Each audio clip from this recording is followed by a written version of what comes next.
amor fraternal. A nossa visita é uma visita da USE. Como tal, gostaríamos de abraçá-los em nome de todas as sociedades espíritas de nossa cidade. Cá na Terrinha, ao todo, são 58 sociedades, somadas às sociedades das cidades vizinhas, são 72 sociedades, e demonstrar a nossa alegria em poder conviver com todos vocês nos primeiros domingos do mês. Trazemos então este abraço, esta cordialidade, e ao saudá-los com os dizeres de Paulo, incitando-nos a todos ao amor fraternal, é exatamente o que nós desejamos e queremos de todo o coração. Antes de entrar na tarefa propriamente dita, que é a tarefa da noite, e que nós hoje vamos simplificar, uma vez que o tempo não dá condições para alongamentos, eu tenho que fazer com vocês uma demanda recomendada pelo André. Sábado passado, não ontem, o da semana passada, eu estava em Campo Grande e o André telefonou para mim para combinar a reunião de hoje. E ele queria combinar que hoje fizéssemos uma homenagem a Allan Kardec, marcando o dia 3 de outubro, que ocorreu nesta semana, data em que nós comemoramos o aniversário de nascimento de Hippolyte Léon Denis Rivaio, o nosso Allan Kardec. Então eu vou fazê-lo dizendo para vocês que no dia 3 de outubro algo mais importante ocorre, que é o dia de Allan Kardec no município de Ribeirão Preto.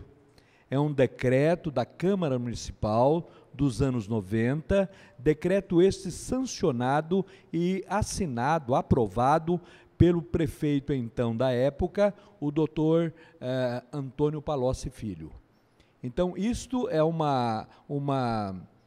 um reconhecimento que o município nos ofereceu, a Câmara Municipal nos ofereceu, através de um vereador que fez a história na Vila Tibério, o Velone, não o pai, o filho, e a Vila Tibério está repleta de políticos, homens públicos, cidadãos que nos deram muitas alegrias. Por que não dizer, perdoe-me, um deles que durante muito tempo foi presidente da casa, e então nós temos que relatar isto, esta honraria que o poder público deu à nossa comunidade. Em contrapartida, a comunidade espírita tem oferecido à nossa cidade uma série de coisas e encontros agradáveis. Um deles, que nós devemos ter terminado hoje, ao meio-dia, na Praça Carlos Gomes, foi a nossa Feira do Livro Espírita. Eu estava viajando, não sei de resultados finais, mas até a quinta-feira à noite, nós estávamos com quase 7.000 livros vendidos, pouco mais, uma boa somatória financeira e comercial significativa, mas, acima de tudo, o nosso encontro prazeroso, amoroso com a sociedade, com o município de Ribeirão Preto, as suas autoridades, os seus cidadãos, os seus filhos, os nossos bairros, e isso nos aproxima muito e é significativo para a direção de nossas casas espíritas. Desta maneira, então, eu penso estar cumprindo o que o André pediu. E ele pediu assim, vamos falar de Allan Kardec. E ele queria mais coisas, mas havia exiguidade de tempo. Mas nós gostaríamos ainda de dizer que no dia 3 de outubro, nós comemoramos Allan Kardec. E ao comemorá-lo, a gente rende a ele uma gratidão, um reconhecimento pelo que ele fez à humanidade. Porque Allan Kardec, que no dia 3 estaria completando 208 anos de idade, na verdade o Allan Kardec, que foi conhecido pela humanidade no dia 18 de abril de 1857 como tal, que foi o dia do lançamento do Livro dos Espíritos, dia em que ele assumiu, adotou e colocou ao mundo que ele gostaria de ser conhecido e assinaria a obra espírita como Allan Kardec. Nesse dia nasceu Allan Kardec para nós. Isso é muito significativo, porque a humanidade não conheceu tantos pensadores, tal valor e a qualidade do pensar de Allan Kardec, tal o entrosamento que ele teve com as questões sociais e os princípios da liberdade e de conscientização dos homens que ele lançou, promoveu e incentivou durante a sua vida. Esta casa é dedicada a Allan Kardec, o nosso codificador, por isso é-nos justo prestar a homenagem. E a continuação da homenagem, nós vamos falar exatamente do tema da noite, que é um tema relacionado à primeira obra da doutrina espírita, o Livro dos Espíritos, que é a Lei de Liberdade. Mas eu gosto de fazer uma introdução inicial, e a introdução hoje vai ser mais assim ampla, quase que um pouquinho maior do que o assunto propriamente dito, mas é gostoso fazê-lo para que haja um bom entendimento. A hora que o Cabral nos diz que nós vamos falar sobre lei de liberdade, e o faremos, nós estamos estudando o terceiro livro do Livro dos Espíritos, que é essa partezinha aqui, um total de 300 perguntas e respostas que falam sobre as leis morais, iniciando, tratando da lei divina ou natural, primeiro capítulo, 10 leis morais, e terminando com o 12º capítulo, quando ele fala sobre perfeição moral.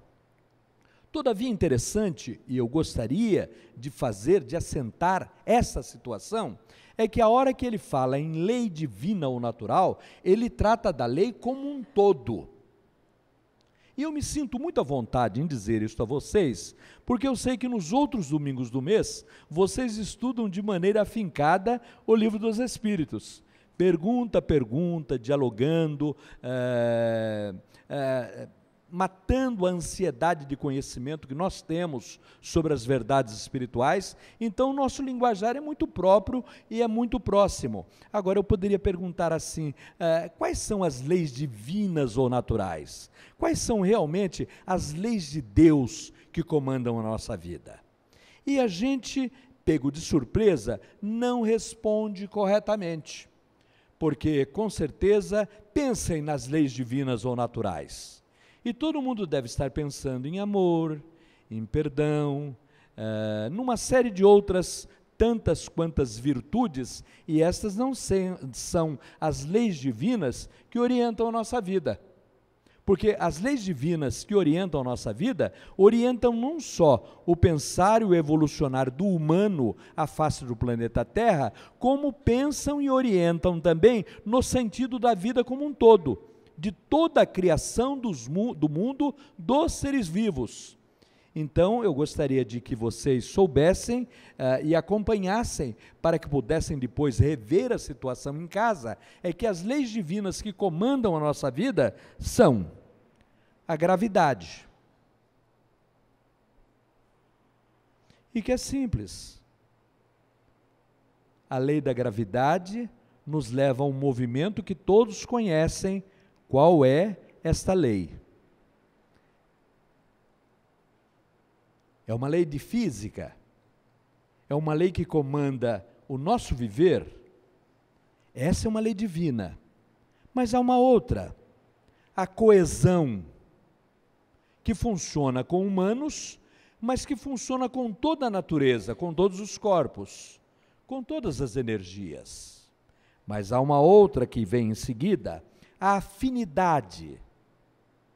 E não estou falando de afinidade no sentido de bem-querer, mas eu também quero dizer isto no sentido do bem-querer. Mas a hora que eu estou falando de afinidade, eu estou falando de afinidade entre os elementos que compõem a vida, que organizam a vida e que dão origem à vida. Mas além de coesão, de afinidade, de gravidade, nós temos a atração, que também não é atração de um olhar, mas é atração que relaciona o equilíbrio entre a Lua e o planeta Terra, entre o Sol e os seus planetas, os seus satélites, que equilibra o universo. Em toda essa atração, funciona a gravidade, funciona a coesão e funciona a afinidade entre os corpos, que provoca o equilíbrio. Por isso, uma mexida e uma mudança de lua muda a maré da terra. O poeta brasileiro, conhecidíssimo, fala assim, que não se toca numa pétala de flor a face do planeta sem se mexer com as estrelas. O termo não é sem se mexer, ele usa um termo que eu não gosto, ele fala sem incomodar as estrelas. É Drummond de Andrade que fala isso. E é muito interessante ver-se isso. E é exatamente por causa destas leis divinas que nos comandam e que são finalizadas por outras duas leis que nós conhecemos: o magnetismo e a eletricidade pura. Estas leis são as leis divinas que comandam a nossa vida. Deus faz a vida através destas leis.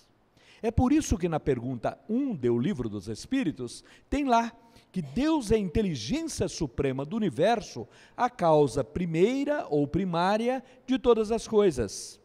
E a hora que nós dizemos, nós espíritas, que Deus é a inteligência primária do universo, nós estamos eliminando aquela figura do Deus avantajado, cheio de túnicas, com barbas longas, sentado petrificado num trono eterno, porque esta figura não é de Deus, é Zeus, da mitologia, e nós adaptamos a figura de Zeus para Deus, e o nosso Deus não é Zeus, é Deus inteligência, e esta inteligência age através destas leis para comandar a nossa vida.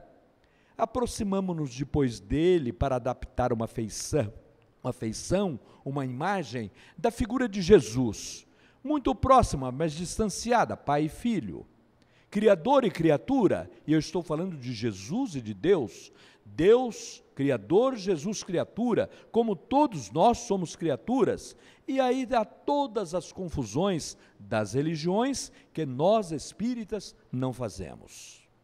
Mas, para que Deus organize as suas leis, Ele tem agente que as coloca em funcionamento. E seria outra pergunta que fazendo, a não ser os alunos do ESD que responderiam, eles saberiam fazer a resposta a esta pergunta: quais são os agentes que movimentam as leis divinas? Simples, 3 agentes: luz, som e calor. E aí está feita a lei divina, demonstrada a inteligência de Deus, nas leis e nos agentes que as movimentam. E hoje, se terminasse a vida, coisa impossível de acontecer, porque não há término de vida, ela é contínua, há transformação, se sobrasse nessa mudança ou término de tudo, uma única partícula de hidrogênio, coesão, afinidade, gravidade, energia, todas as leis, ao lado do calor, do som e da luz, daqui a alguns bilhões de anos, nós teríamos tudo o que nós temos hoje.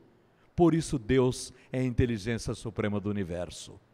Agora, a hora que o Livro dos Espíritos fala das leis de Deus, ou fala das leis naturais, das leis morais, estamos tratando com humanos, tratando de nossa vida e de nosso relacionamento.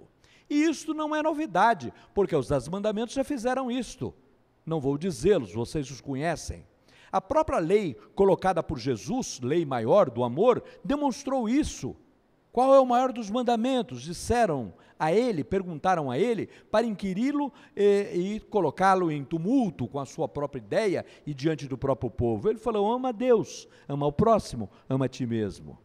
Mas depois o Espiritismo veio e nos mostra as 10 leis morais. Mas as 10 leis morais nos levam ao conhecimento exatamente desta realidade.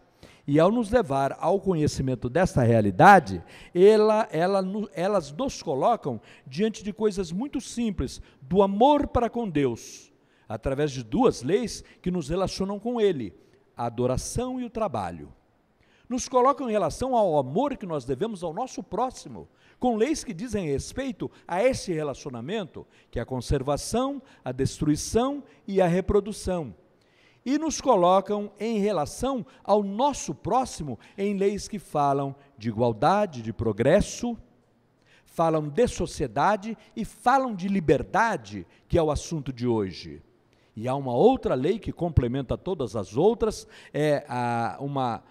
um conjunto das próprias leis, não é resumo, porque a gente não tem o direito de resumir a doutrina espírita, ela é o que é, sem resumo, sem atalhos e sem cortes. Ela é tal como nos deu Allan Kardec, que é a lei da justiça, do amor e da caridade, que é uma complementação e uma ideia geral deste relacionamento, destes direitos e deveres que nós temos para com o próximo, para com Deus e para conosco mesmo. A lei de liberdade, como já disse, e agora nós entramos no assunto central da noite de hoje, ela faz parte da vivência que nós devemos ter, do relacionamento que nós devemos ter com o nosso próximo, como a igualdade, a sociedade e o progresso. Sociedade. Somos seres sociais. Inicialmente, frutos de uma união de pai e mãe. Se quiserem, o elemento feminino e o elemento masculino. Iguais, porque Deus trabalha essa igualdade, não uma igualdade aparente, visível, porque é-nos claro que nós somos diferentes uns dos outros, materialmente falando.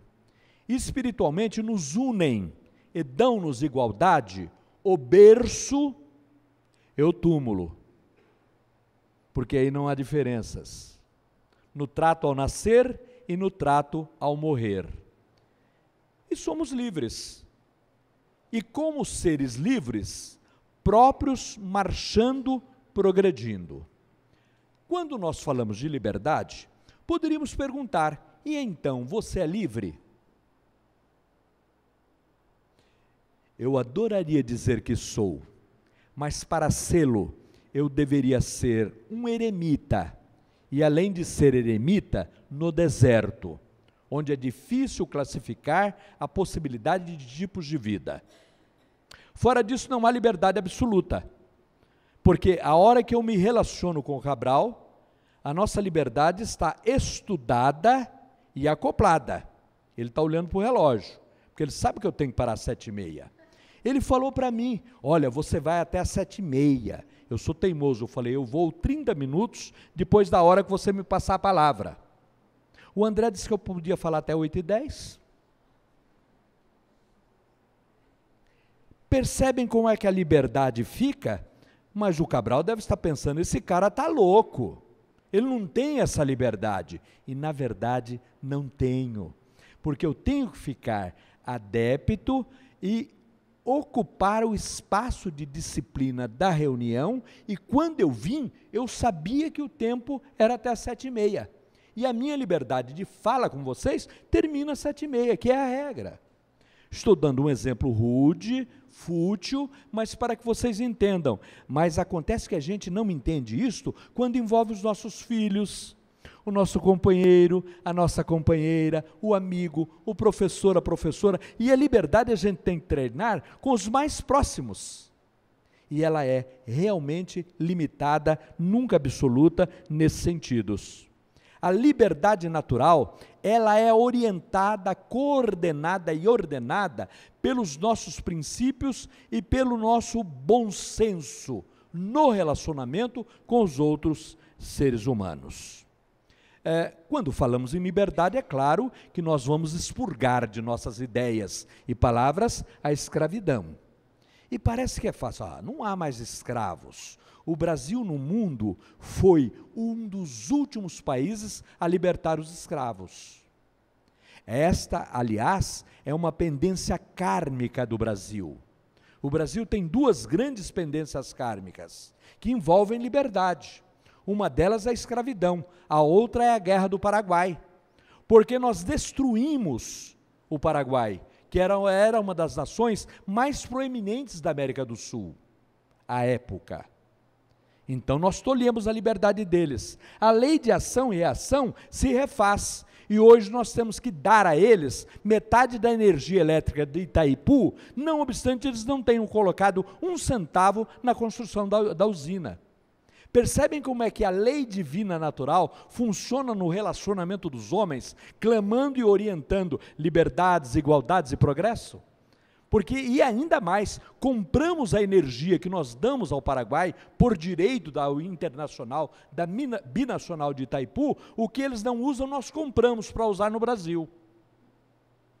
Esta é o maior exemplo que a gente poderia dar de questões de reação, ação e reação, e de como a natureza e os homens em seu relacionamento consertam as coisas. Então não há mais escravidão. Será que não há? O que nós estamos fazendo com nossas crianças? O que nós estamos fazendo com os salários? O que nós estamos fazendo com os nossos relacionamentos? Com os nossos servidores? Com as pessoas que dependem da gente para o ir e vir, para o ganhar o pão de cada dia? É bom pensar. E aí a gente poderia já pular rapidamente para a liberdade de pensamento. Esta é exatamente a única liberdade que nós temos, de pensar. Eu sou livre para pensar. Eu estou num discurso com vocês, um discurso treinado, conhecido, e que penso ordena a minha vida. Todavia, nenhum de vocês tem certeza do que eu estou pensando neste momento. Como ninguém tem a certeza no que o Cabral está pensando. Porque nós estamos orientados por uma situação que nos é própria, nos é íntima. Então, a liberdade de pensar, ela é fundamental e ela nos encaminha para a liberdade de consciência. Porque se nós temos liberdade de pensar, nós temos uma liberdade de consciência que vai à nossa intimidade, então aí sim você pode se projetar. Queremos nós que esta projeção seja para a utilidade em nossa vida, zelando pelo nosso avanço, pelo nosso progresso e pela nossa melhor orientação. Porque esta liberdade de pensamento e esta liberdade de consciência nos dá direito a agir numa outra coisa que nos é própria, o livre-arbítrio. Nós temos este livre-arbítrio. E parafraseando a televisão, no Você Decide, quem decide tudo o que acontece conosco somos nós mesmos, a não ser nos estados obsessivos adiantados, quando estamos em procedimento de possessão ou obsessão generalizada. Aí então a gente se prejudica, mas estando usando o bom senso, nós optamos e nós resolvemos toda a nossa vida, inclusive sobre o nosso próprio pensamento e planejamento reencarnatório.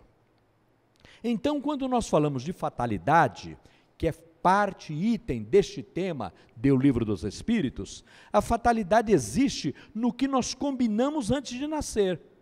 Caso contrário, as leis de Deus que comandam a nossa existência e o nosso planejamento encarnatório acontecem. Não há o acaso, há uma programação e um preparo. E dentro desta programação e deste preparo, a nossa liberdade de escolha existe. Sempre em nossa vida existem dois caminhos, e eles definem, pelo nosso procedimento, o bem e o mal. A escolha certa e a escolha errada. Então nós precisamos filosoficamente pensar nisto, para uma escolha adequada, para tomarmos caminhos certos. E é inevitável que nós vamos errar, mas o erro é um caminho de aprendizagem. Lei do ensaio e do erro. E ao errar é difícil para nós, mas o errar nos leva à aprendizagem, e aprender dói. A aprendizagem é um processo doloroso, porque nós temos que nos transformar, provocar mudanças, e mudar sempre é difícil, não obstante seja um caminho para o progresso. Dentro disso, nós temos a liberdade de avançar e conhecer o futuro, porque o passado não nos é interessante lembrar, a não ser em casos próprios e adequados que nos sejam úteis à existência. Senão, a gente quer exatamente coisas que saber, curiosidades, satisfazer curiosidades. E parece que isto não nos é muito próprio, mas o conhecimento do futuro, a gente tem condições, porque eu sei o que vai acontecer comigo no futuro. Cabral sabe, todos nós sabemos, basta refletir, porque o futuro vai ser exatamente o que nós estamos construindo hoje. Então, o que você está fazendo agora vai acontecer no futuro. Assim, Allan Kardec, em 72 perguntas e respostas dos Espíritos, nos mostrou a lei de liberdade. Acho que consegui mostrá-la num todo para vocês. O final do capítulo é um resumo teórico do móvel das ações humanas que ele faz, lindíssimo, filosoficamente perfeito. Então, eu recomendo, não obstante saber que vocês estudam o Livro dos Espíritos, que durante a semana deem uma passadinha, primeiro nas leis morais, e foquem a lei de liberdade, que é o capítulo 10º do 3º livro do Livro dos Espíritos, e vocês vão ver a 9ª lei, que é a lei de liberdade, e vocês terão conhecimento de tudo isto que eu falei com vocês. Terminei, Cabral. Um abraço a todos, prazer em vê-los.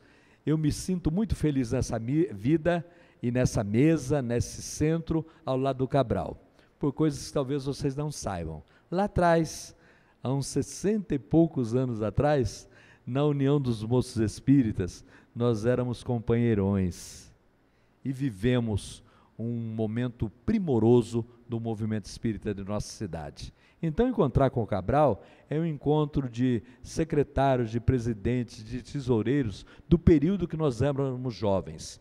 Eu não vou dizer qual a idade, porque senão vocês vão dizer que nós somos velhos. Possa Jesus os abençoar, dar a vocês muita paz, muita alegria e uma semana cheia de luz.